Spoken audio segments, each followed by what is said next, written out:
যা দেবী সর্বভূতেষু শক্তিরূপেণ সংস্থিতা, নমস্তস্যৈ নমস্তস্যৈ নমস্তস্যৈ নমো নমঃ।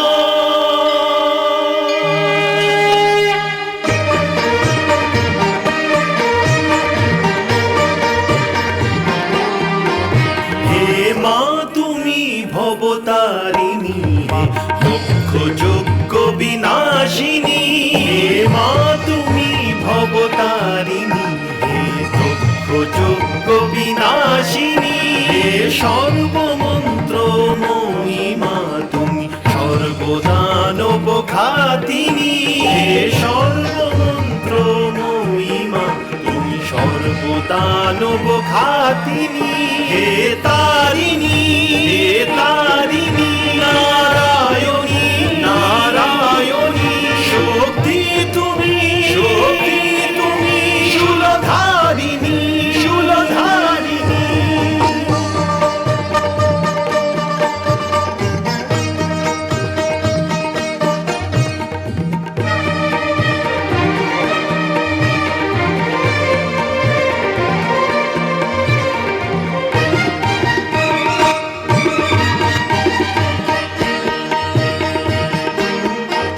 গগন তোমারি রচনা, তুমি পাতালেরই রচিতা। তুমি জননী হে বালিকা, সৃষ্টির স্থিতি সংহারিকা, সৃষ্টির স্থিতি সংহারিকা।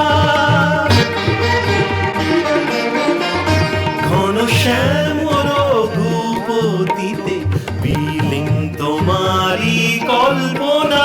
শূন্য তুমি, তুমি পূর্ণমা, হে জগদ্ধাত্রী কালিকা। কাটায়নী সুরবর্ষিণী, তুমি মহিষাসুর মর্দিনী। হে তারিণী, হে তারিণী, নারায়ণী নারায়ণী, শক্তি তুমি, শক্তি তুমি, শূলধারিণী শূলধারিণী।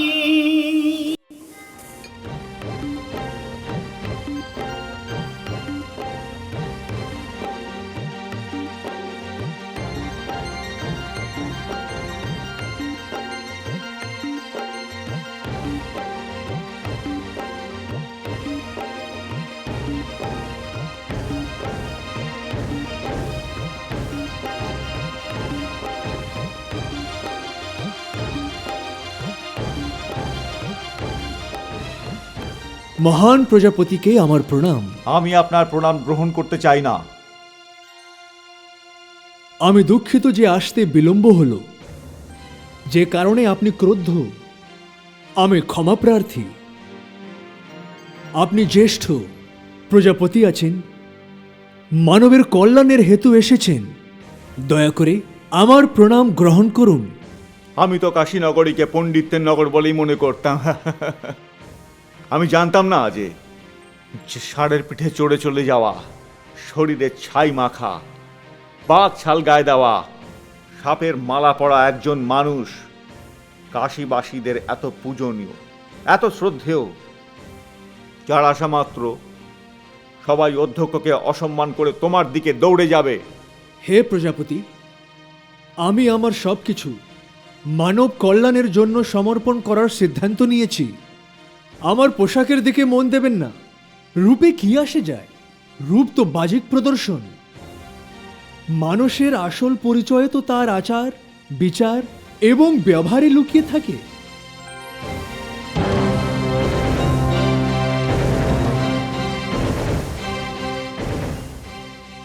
তাহলে তুমি আমাকে এখানে আচার ব্যবহার শেখাতে এসেছো? আমি দেখছি যেমন তোমার বেশভূষা, যেমন তোমার রূপ, তোমার ব্যবহারও ঠিক সেরকমই। তোমার ন্যূনতম শিষ্টাচার বোধও নেই যে একজন অধ্যক্ষ তার আসন গ্রহণ করার পরে সভায় উপস্থিত হওয়া, সভার কাজে বাধা দেওয়ার অনুরূপ। আমার অপরাধ ক্ষমা করবেন হে প্রজাপতি। ভগবান শিব এই নগরের অধিষ্ঠাতা, এই নগরের প্রভু উনি। সে কারণেতে বলা হয় কাশী মহাদেবের ত্রিশূলে অবস্থান করে। এই স্থানে তো আমি নামমাত্রই প্রজাপতি, ভগবান মহাদেবই এই নগরের সব কিছু। ভুলে যাবেন না প্রজাপতি ত্রিভুবন, মহান প্রজাপতি দক্ষ সেখানে আপনার নিমন্ত্রণে এসছেন। এই সব মন ভাঙানো কথা বন্ধ করো। প্রজাপতি ত্রিভুবন, আপনার রাজ্যে যখন এরকম একজন সম্মানীয় ব্যক্তি ছিলেন, তাহলে আমাকে কেন এখানে আনার দরকার ছিল? আমার তো এখন এটাই মনে হচ্ছে যে আমার বিরুদ্ধে কোনো ষড়যন্ত্র করা হয়েছে, আর আমাকে এখানে অপমান করার জন্য আহ্বান করা হয়েছে। আমন্ত্রণকারীদের উদ্দেশ্য ছিল আমাকে খাটো করে দেখানো।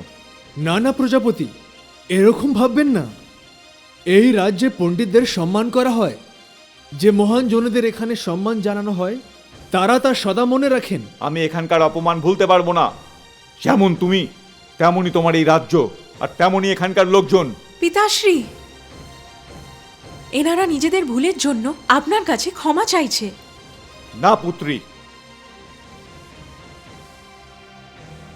আমি এদের ক্ষমা করব না। এরা এমন কিছু বিশেষ লোক নয়, আমার চেয়ে ছোট, রূপে ও গুণে বড়ই নগণ্য। চলো পুত্রী। না না, এমন অনর্থ করবেন না প্রজাপতি। এখনই আপনি নিজেকে শ্রেষ্ঠ বলে মেনে নিয়েছেন, বড়রা তো ছোটদের ক্ষমা করেই থাকেন। আমি তোমার মতো একজন শিষ্টাচারহীন নগণ্য মানুষের সঙ্গে বাক্যালাপ করে নিজের বাণীকে কোনোভাবেই অপমান করতে চাই না। ব্যাস প্রজাপতি, হয়েছে। আর একটাও কথা বলবেন না। শিবের নগরীতে এসে আপনি শিবেরই অপমান করছেন। আপনাকে অতিথি ভেবে আপনাকে সহ্য করছি, ক্ষমা করছি। এইবার আপনি নিজেই ভেবে দেখুন, আচার বিচার ও ব্যবহারে কে ছোট আর কে বড়। বাজে কথা বন্ধ করো ত্রিভুবন। আমি এই মুহূর্তে এই সভা ত্যাগ করে চলে যেতে চাই। এসো পুত্রী।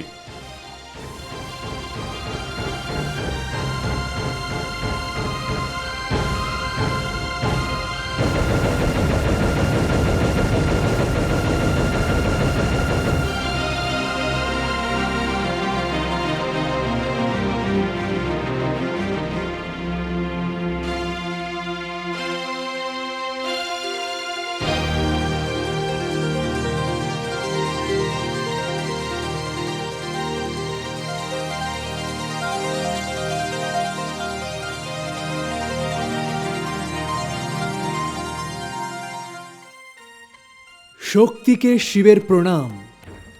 পিতার আচরণের জন্য আমি আপনার কাছে ক্ষমা প্রার্থী। এসো পুত্রী।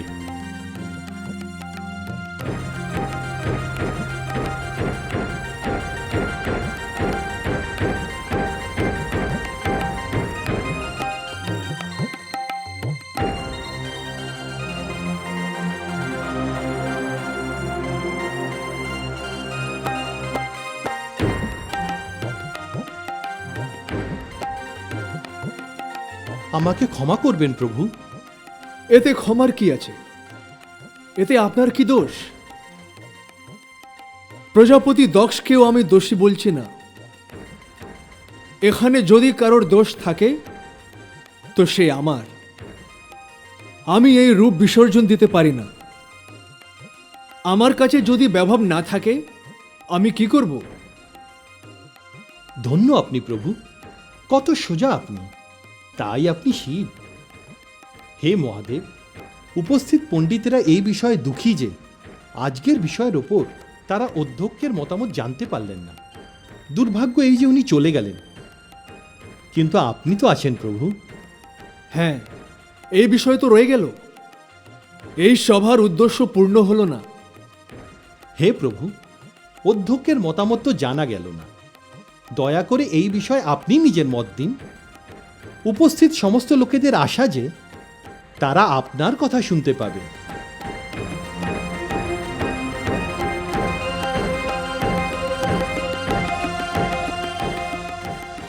নিজেদের স্থান গ্রহণ করুন।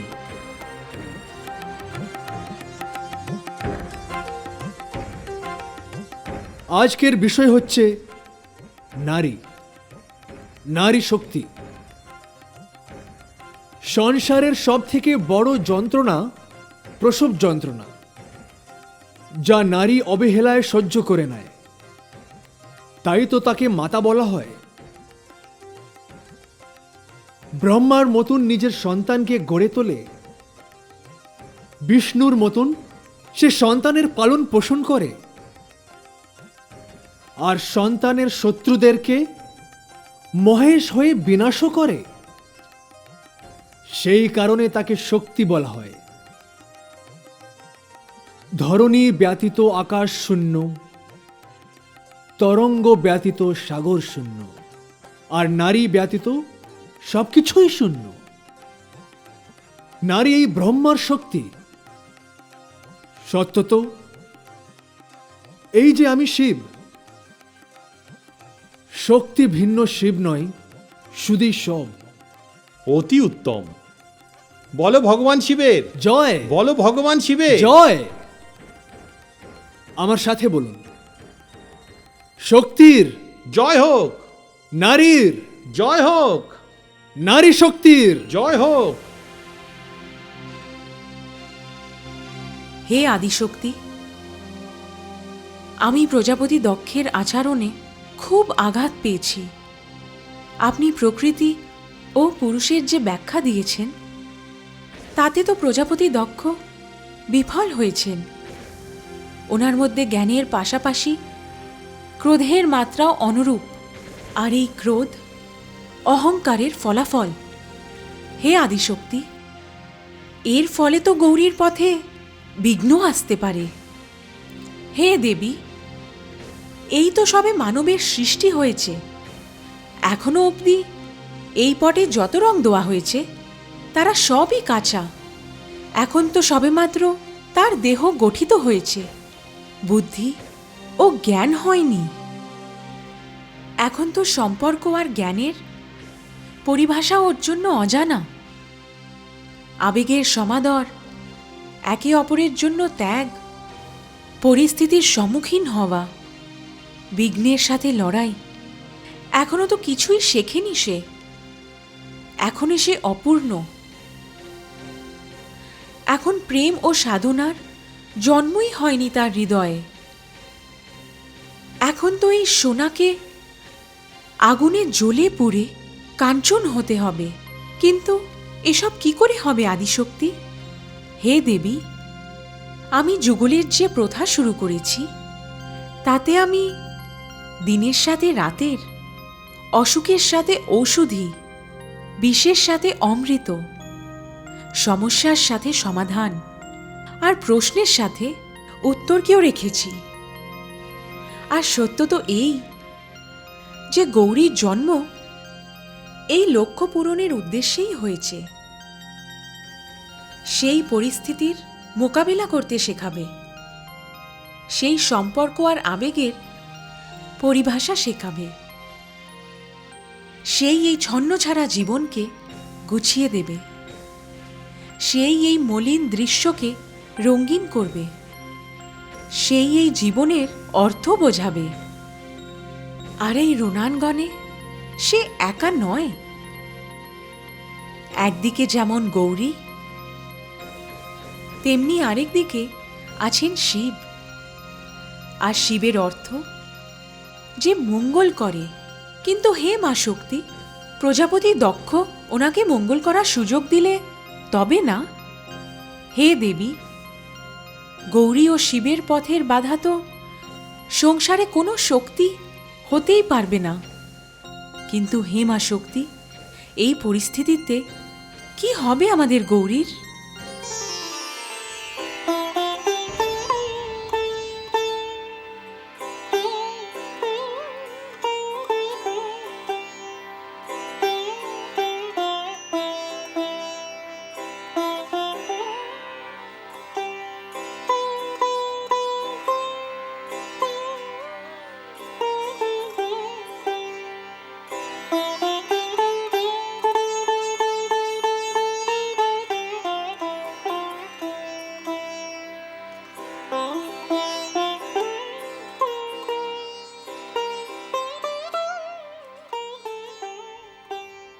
মহান প্রজাপতিকে আমার প্রণাম।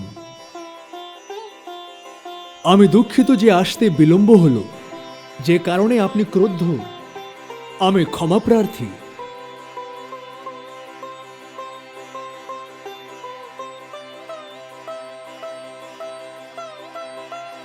আপনি জ্যেষ্ঠ প্রজাপতি আছেন, মানবের কল্যাণের হেতু এসেছেন, দয়া করে আমার প্রণাম গ্রহণ করুন।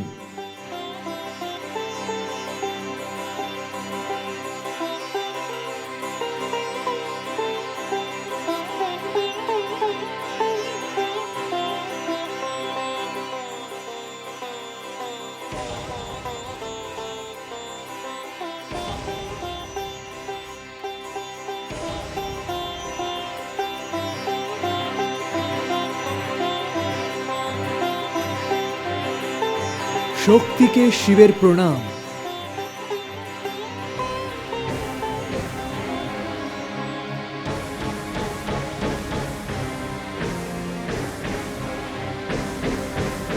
এই তো উনি এসে গেছেন, এসে গেছেন।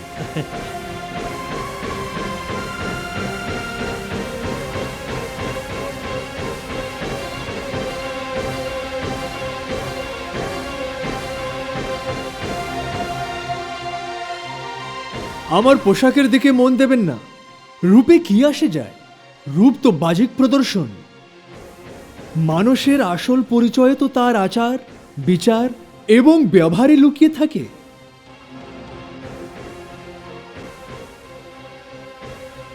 তো তুমি আমাকে এখানে আচার বিচার শেখাতে এসেছো? আচার বিচারে কে বড় আর কে ছোট আপনি ভেবে দেখুন।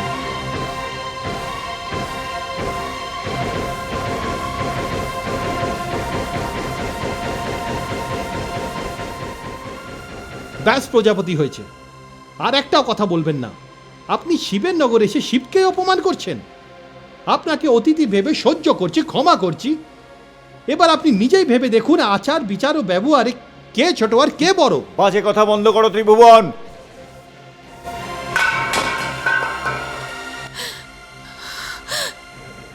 এ কেমন আওয়াজ হলো?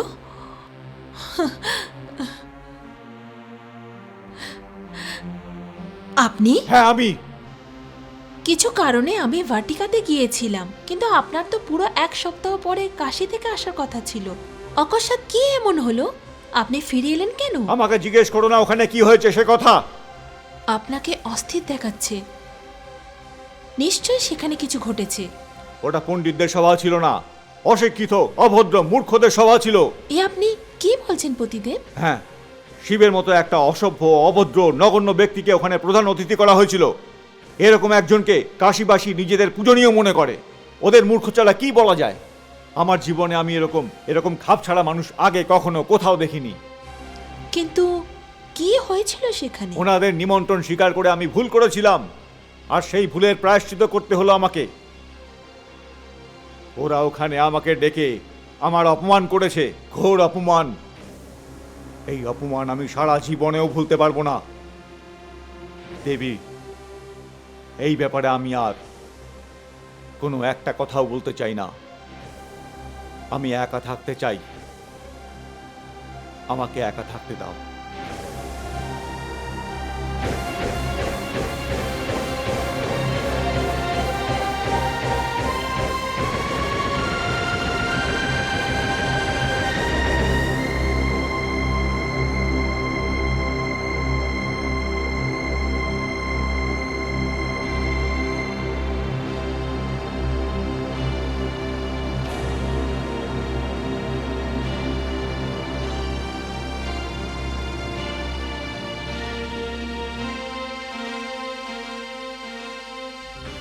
গৌরী, হ্যাঁ? কি ব্যাপার? কিছু চিন্তা করছিলে? না না মাতাশ্রী। তোমার পিতা খুব অস্থির হয়ে রয়েছেন। ওখানে উনি কি অপমানিত হয়েছেন? অপমান? না তো মাতা, ওখানে তো ওনার যথেষ্ট যত্ন করা হয়েছে। ওনারা আমাদের কোনোরূপ অসুবিধা একদম হতে দেয়নি। তাহলে সভা থেকে ফিরে আসার কারণ? মাতাশ্রী, সভার মুখ্য অতিথি দেবাদিদেব শিব ছিলেন, যিনি সভায় অধ্যক্ষের আসন গ্রহণ করার পর আসলেন। এই ঘটনাটা পিতাশ্রী একদম মেনে নিতে পারেননি। এক্ষেত্রে ভুল ভগবান শিবের হয়েছিল। তাহলে তো তোমার পিতার ক্রোধান্বিত হয়ে যাওয়া অন্যায় নয়। তবে মাতাশ্রী, ভগবান শিব বিলম্ব করে আসার জন্য পিতাশ্রীর কাছে ক্ষমা চান, কিন্তু পিতা ওনাকে ক্ষমা করেননি। এমনকি উনি ভগবান শিবের প্রণামও গ্রহণ করেননি। কি? হ্যাঁ মাতা, ভগবান শিব নিজের উদার মনের পরিচয় দিলেন, কিন্তু কিন্তু পিতাশ্রী নিজের মনের উদারতার পরিচয় দিলেন না। উনি বারবার ভগবান শিবের অপমান করলেন। তবে মাতাশ্রী, ভগবান শিবের সরলতা, ওনার কোমলতা আর মুখজোড়া শিশুর হাসি অভিব্যক্তি দেখতেই থেকে গেলাম। এত অপমান সহ্য করার পরও উনি একদম ক্রুদ্ধ হলেন না। ওনার অস্থির হাসি মলিন হল না। ওনার সেই মনোহর রূপ দেখে আমি তো বিভোর হয়ে গেলাম। ওনার সমীপে আমার মাথা ঝুঁকে গেল মাতা। তাই? হ্যাঁ মাতাশ্রী, ঠিক এরকমই, ঠিক এমনটাই হয়েছিল। ভগবান শিবের ব্যক্তিত্বকে দেখে আমি জানলাম যে শিবমে সত্যম ও সুন্দরমের মিলন কেমন হয়। মাতাশ্রী, মাতাশ্রী, আমার তো বোধগম্য হচ্ছে না মাতা, যে সেই সহজ সরল ভোলা ভালা আর পবিত্র রূপকে পিতার মতন একজন পণ্ডিত মানুষ এত হীন কিভাবে মনে করতে পারে মাতা? ওখানে পিতাশ্রী তো প্রথম দৃষ্টিতেই ওনাকে অস্বীকার করে দিলেন। শুধু এটাই নয়, উনি আজকে ভগবান শিবকে ষাঁড়ের পিঠে চড়ে বেড়ায়, দেহে ছাই মেখে থাকে, বাকচাল পরে থাকে, সাপের মালা পরে থাকে, এইসব বলে ওনার অপমান করেছেন। তবে মাতাশ্রী, এত কিছু শোনার পরও উনি হাসতেই থাকলেন। ওনার সেই হাসি ভরা মুখের ছবি এখনো আমার মনে জেগে আছে।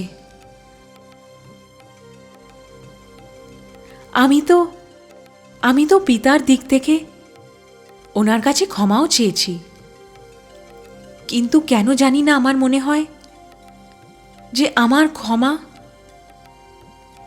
ওনার অপমানের চেয়ে অনেক কম মাতাশ্রী, সত্যিই অনেক কম।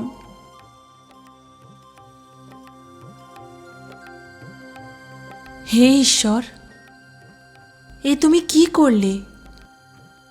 কাশী থেকে যার জন্য তিনি মনে এত ঘৃণা নিয়ে এলেন, তারই জন্য কন্যার মনে এত প্রেমের উদ্রেক হয়েছে। পিতা ও পুত্রী উভয়ই জেদি। না জানি কি হবে যদি দুজনের জেদের মধ্যে সংঘর্ষ হয়, তাহলে কি যে হবে।